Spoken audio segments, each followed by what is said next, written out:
Hello guys, I'm coming at you today with a video. I want to talk on my experiences in brothels here in Australia. Now before I get into it, I want to make that very clear. I've only had experiences here in Australia and only a handful of establishments. Now I understand that in other parts of the world there are a lot of creators who love to promote the brothels that they work in, and that's perfectly fine. They may have had positive experiences, but I personally have not, and I think that we need to see more content of people talking out about bad brothels that they have worked in and what it is really like. Okay, there is a lot of glamorization in the industry, and I understand that some of my content probably does feed into that, but I also want to share the bad and I want to share the reality. So this video is going to be my experiences, what it was like for me. If your opinions or views or experiences were different, that's perfectly fine. You can leave them in the comments, but please just be respectful that this is how it was for me. And I do actually have a little bit of trauma from what happened to me in those places. I did multiple story times of my assaults and things like that.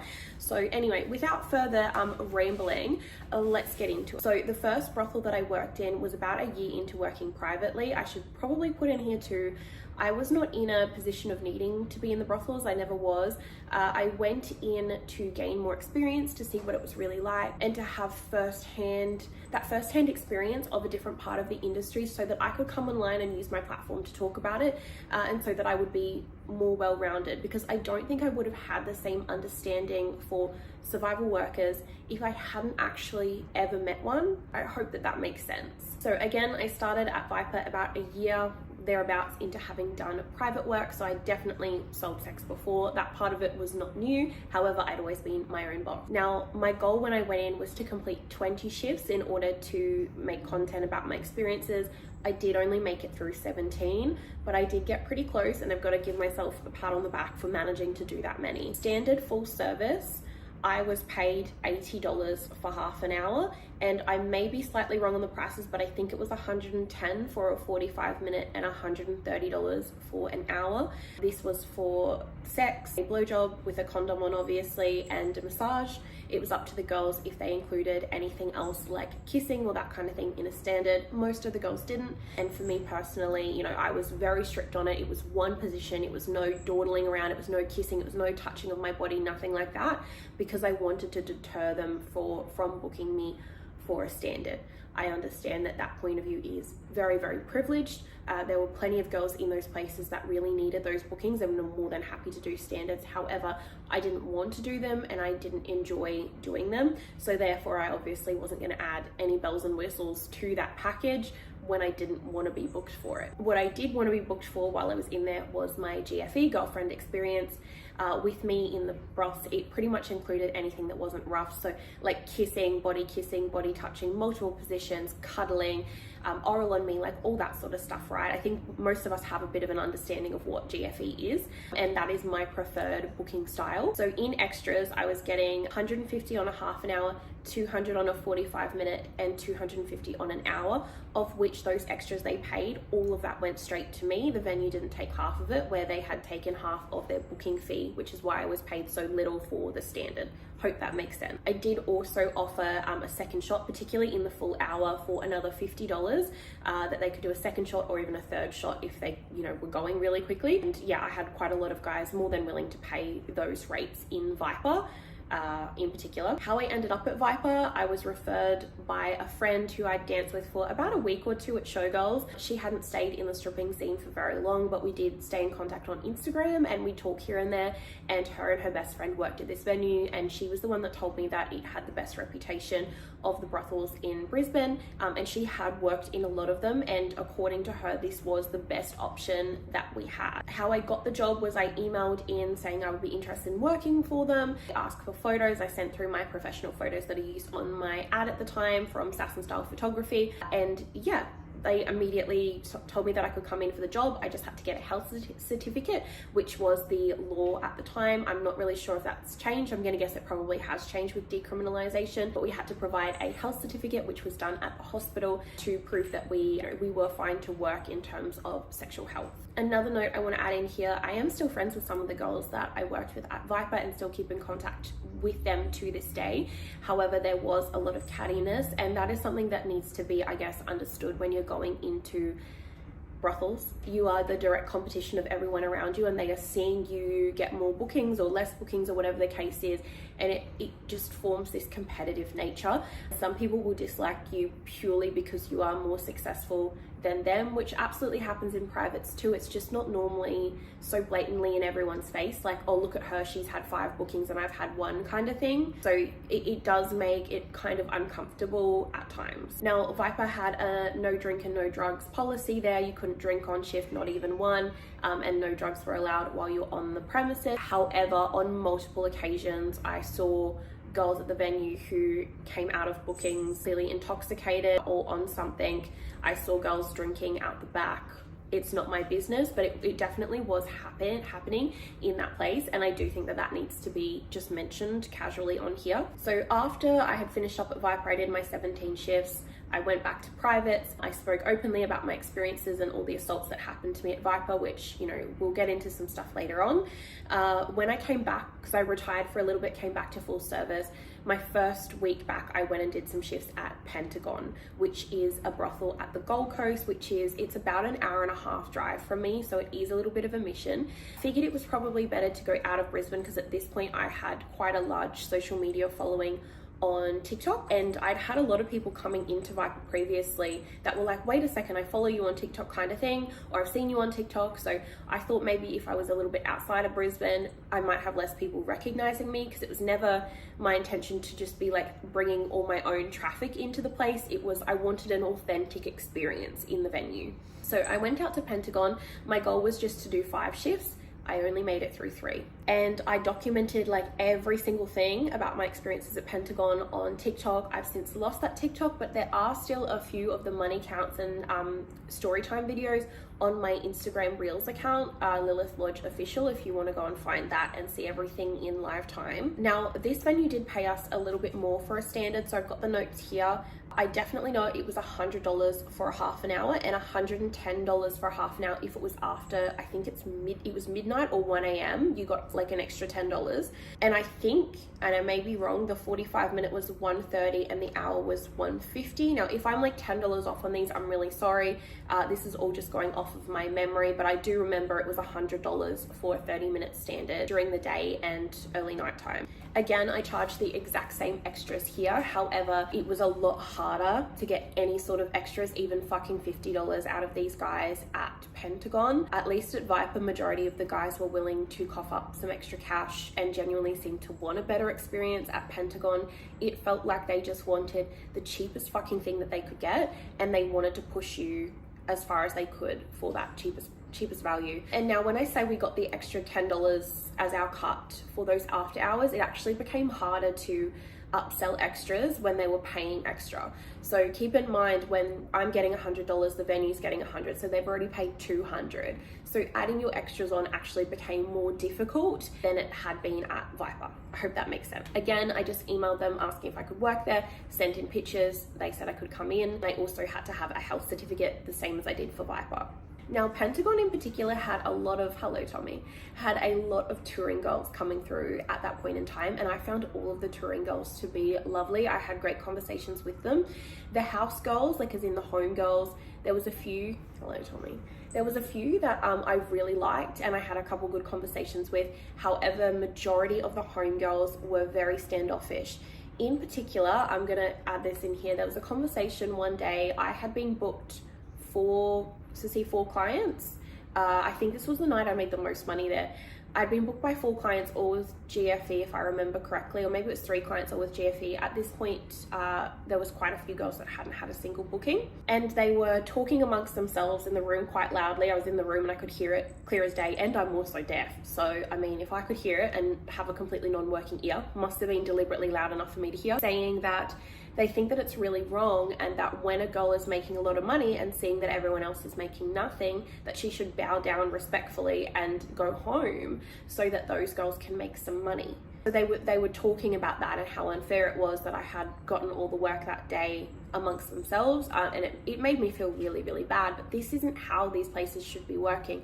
this is a competitive line of work, and I mean, there's nothing that I can do. Like, I can't guarantee that if I hadn't been there that those guys would have even booked them. They may have just walked, they may have gone to another venue, because there's a chance that, you know, they weren't his type. You know what I mean? That happens a lot in establishments. They will simply walk. But anyway, that's just for a little bit of context. This venue, again, had no drink, no drugs, and I did not see anybody drinking or on drugs in the 3 shifts I was there. Again, it was only 3 shifts, so I really can't talk on, you know, if that sort of thing was going on, but I definitely didn't see it.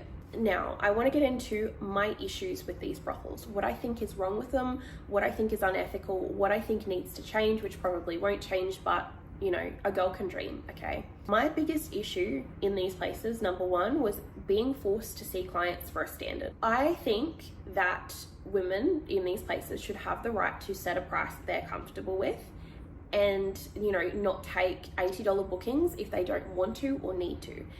If you're in a position where you are heavily booked in these venues, like back to back to back, which has happened to me, it is exhausting, and I don't think that it makes sense business-wise to be going in and taking an $80 booking, when if I would have just waited 10 or 15 minutes, another guy would have walked in and maybe I would have made $250 instead of $80, if that makes sense. There are a lot of girls in these, oh my gosh, Elise. There are a lot of girls within these venues that are happy to take standards, that will do extras in their standards, etc. And that's perfectly fine. But I do think that given it's a marketplace and they have multiple options and girls can set their prices to whatever, I think that would make more sense, that I could go in and say, hey, look, the minimum I'm willing to do anything for is $150, and then just take those bookings. I don't think we should be forced to take a standard. I don't think that that's okay, especially when we're getting paid $80, which didn't feel okay to me personally. It felt wrong. I felt like I was being exploited. And I do understand that that view on the $80 is incredibly privileged, and there are a lot of women in this industry who would love to be making that. I do understand that, and I'm sorry if that's upsetting you or being offensive. It's just my genuine experience, and I want to be completely transparent. The other big issue is being forced to see rude clients. There were so many times where I would intro someone and they would tell me I was fat in an intro, or tell me that I was ugly, or ask me how many men have railed you tonight, like just stuff like this to me in an intro. I would leave the intro room and say to the manager, I don't want to see them. I don't want to see them. Like, I don't want to do full service for that guy. He's fucking rude. And I would be forced to go in and take the booking. And I'm like, how is that fair? How is that safe for me? Because if somebody's being rude to me in an intro, imagine the risk that I face doing full service in a room with them. Like, it's just, anyway, that is what it is. Now, while we're on this note, under the standards, I want to make note of when you do take a standard, right, and you're telling them this is what you get in a standard, 9 times out of 10, the standards that I did, the clients would push and push and push because they didn't actually want a standard. They wanted GFE, but they simply couldn't afford it or didn't want to spend that kind of money. So you would go in a room and you would say to the guys, okay, you've paid the $80, that's what I've got paid. You get one position, you can't touch my, any of my body, you can't grope me, you can't kiss me, you can't, none of this good stuff, none of the fun stuff you can do. And literally just get in your one position and go until you finish and get out. That's all you've paid for. And of course, that's not what they wanted. That's not the experience that they wanted. So they would just push and push and push. And you would have to give 10 fucking warnings to these guys. And it would always be, oh, sorry, I got carried away. Oh, sorry, I didn't realize. Oh, sorry, I didn't know. It was always playing dumb. And you would just get pushed and pushed and pushed non-stop. It was exhausting. Mentally, you would leave. Like, there was so many nights that I left crying. I respected my boundaries when I had said, no, you can't do that in a standard. It was horrible. It was absolutely horrible. And it was in particular, it was the men booking standards that I have this fucking issue with over and over again. I feel that if a venue wants to offer standards, that's fine. If that boundary, I think they should get one fucking warning. One warning, hey, that's not in your service. The next warning, they should be kicked out, okay? And there should be no refund given to that client at all because they've had a fucking warning. And that should be all that it is. It shouldn't be these women in these fucking rooms stuck there putting up with this shit to make their money and to keep their job. That's another thing. Like the threats of being fired from the venue or not being allowed back. because you cause trouble or you don't see clients when you're told to, etc. Another thing is forced to do back-to-back bookings. This happened to me a lot, particularly at Viper. Pentagon didn't really have the foot traffic in my experience, but Viper definitely did. In particular, I'm remembering a night where I was with a new client that had walked in. I got an hour with him and he extended half an hour. He was really, really lovely. We actually weren't even doing the deed. We were doing other things, but not that. And he paid full GFE, super lovely. Rated him like a 9 out of 10 in his behavior in the bookings. Now, when I came out of that booking, I had no idea, but I had 2 other clients that I'd previously seen literally waiting for me. Okay, so I've just done an hour and a half. Fair enough, I wasn't having in that, but I was doing some other things during that booking, okay?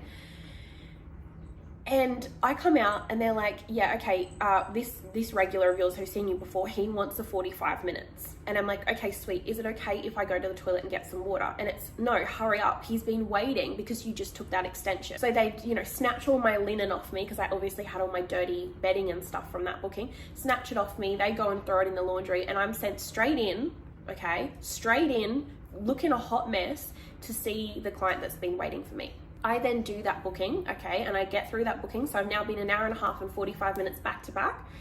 I come out and it's this other guy that's been waiting since while I was in with the first one, wants an hour. And I'm like, okay, well, like I'm dehydrated now. I need water. I need a second. I need to do a wee, like whatever the fuck it is, I need a second. And it's no, he's been waiting and he's going to leave if you don't take that booking and we're gonna have to refund him. And I was forced to just see these men back to back to back. It was insanity. Like, I understand that a lot of people who watch sex work content, they think that all we do is simply lay on our back starfish and we're getting paid all this money just for a man to slam into us, which is not the case. These bookings are exhausting on your body, like especially for some particular clients that, maybe have ED. And so there's a lot of back and forth trying to get things working, trying to calm a client down. There are clients that are really rough. So you actually are injured during the booking, which happened a lot in brothels. I found the clients to be a lot more rough than the clients I get privately. So you may have been injured. There was a point where there was a night where I got split, like all sorts of things, okay? And to have to do these things back to back it's inhumane. It feels like exploitation is what it feels like. It felt like, it felt non-consensual is honestly what it felt like. And there were many nights that I came home and I cried after those shifts. But in my head, I guess I sort of gaslit myself into thinking that it was just because I was a privileged bitch and that is why I was struggling so much, and that there were plenty of workers who didn't have any issue doing that. Now I look back on it and I realize that nothing that was going on was okay, nothing that was going on was fair, and I think I need to voice all of that. Now, another massive issue in these places is the venue regulars assaulting girls and facing no consequences for it. This is something I've seen happen at both venues. And why I say regulars, so obviously doing our line of work, we expect that things are going to go wrong sometimes. Sometimes there's going to be somebody who's drunk and hurts us, or someone who comes into the venue with the intention of assaulting a girl. This is part of the risk we take. It's not okay, but it is the reality of the work. My main issue is that a lot of the time that these assaults happen to me, these clients were regulars of the venue. And the venue was well aware of the behavior that these clients had in the room, but was still allowing them to book girls without giving them any sort of pre-warning of previous behavior, because I think that would make it different if you're pulling the girl aside and saying, yep, he wants to book you, but he's done this and this and this before. These are the reports we have, please be careful. Then you could be more on guard, right? But they weren't disclosing any of that to us until after we were reporting the assault. We were often, so we're forced to see these venue regulars because they're weekly or fortnightly regulars of the venue, and they're making money. It's all about the money off these guys and allowing them to assault us in the room. I had so many assaults happen in these places, like more than 10 assaults, obviously varying in severity, between these venues in 20 shifts. So every second shift I was having an assault. I think there was one night where it was every single client, so it was like 3 in the one day, but the odds are 1 in every second night somebody was hurting me in some sort of way. Someone was biting me, somebody was holding me down, somebody was trying to face fuck me when that's not part of GFE, and that's not even something that I offer. It's very fucked up because all they care about is the money. They don't care about the safety of their girls, and that is putting us at risk. The fact that my last, I think it was my last shift at Pentagon. I did a story time on it at the time, and you know, obviously time has passed and my memory may not be as clear as it was the next day, the day after that had happened, when I made that story time, and I don't think that's still on the internet anywhere. It might be on my Reels account. I had waited around all night. I had this guy come in and he wanted I think it was a half an hour GFE, so he did pay my extras. We got in the room and he was just non-stop trying to do shit he shouldn't have been doing. It was horrible. He was trying to force me to do things without a condom on. He was asking to take the condom off. He was trying to remove the condom. Keep in mind, I'm getting paid what, like $200 and something for this booking, $240 or something. To have to put up with that is just, it's insane. Trying to roll the condom off inside of me, not even being very discreet about what he's doing, all sorts of things. When I left that booking and I reported it to management, they said to me that on file they had, because he was a regular of the place, and after 10 visits they get a discount or something like that. So he had a file there. The file had a note saying that he had done this previously to other girls, tried to stealth them, hurt them in the room, being really rough with them, caused bleeding, etc. And they let me just stroll on into that room and didn't give me any fucking warning before I was in there one-on-one with him, which is just, it's just so fucked up. Now, one last thing I want to make note of is there are panic alarms in these places. There are panic alarms on the wall or hidden behind dresses and things like that, hidden in places that only the girls know where they are. However, when you start at these venues, you are stressed too that these buttons are only to be pressed if you are literally going to die. They are not to be pressed just because somebody is assaulting you. Like, I wouldn't have been allowed to press it with the guy trying to remove his condom.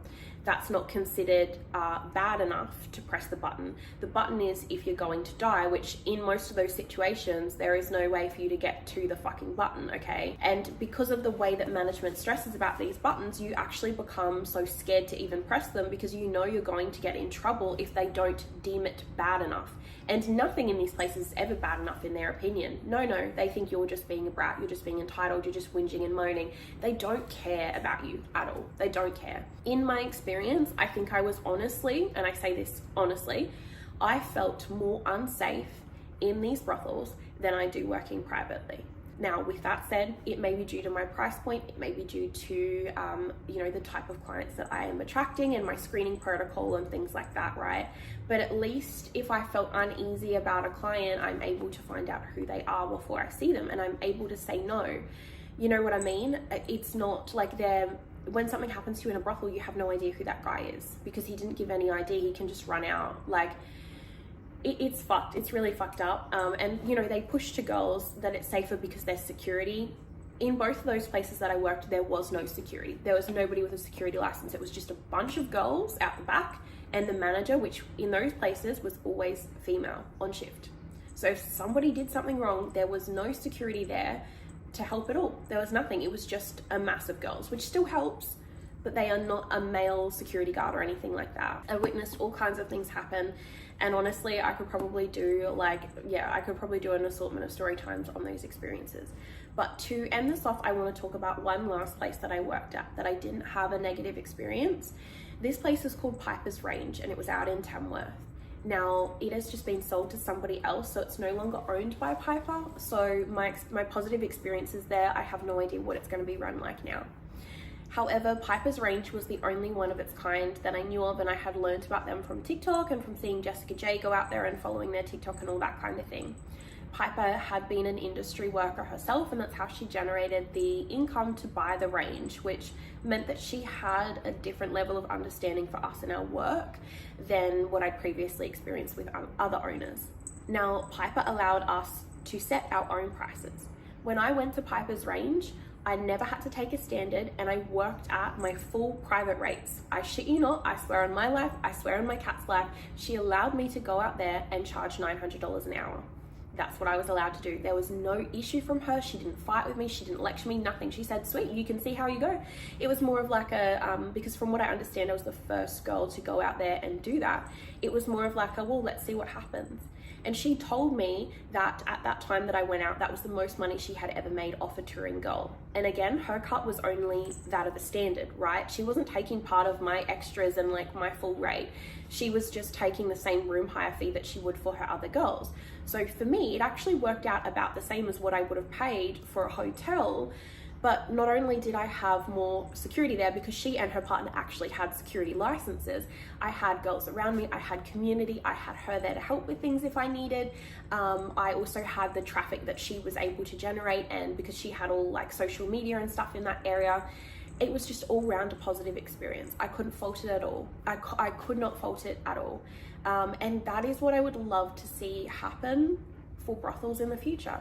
I think that if they were safe, and there was somebody with a security license, I think that should always be a thing. I think somebody on the premise should have a security license at all times.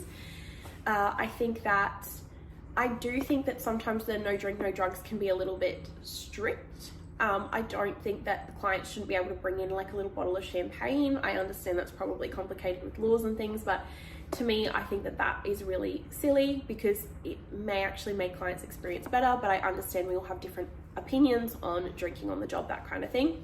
I feel that, yeah, being able to set your own price is not only more ethical and better for the workers' mental health, but it also helps with things like competition. And when I say this, like, I look at it like an economic standpoint on this issue. If I go out to a venue and I'm charging $900 an hour, I am not taking any work from the girls taking standards or that want to do $350, $400 an hour, $500 an hour. I'm not taking their clients. So therefore, there is more chance of the work being dispersed more evenly through the girls, if that makes sense. Like if my price is up here, but there's girls that are charging down here, there are plenty of clients that will walk into that venue and be like, oh, well, I can't afford that, so she's just not an option. I will go with this girl. You know what I mean? She offers a better value service, that kind of thing. And it means that the amount of bookings are going to be more evenly dispersed between your girls, having all these different price points.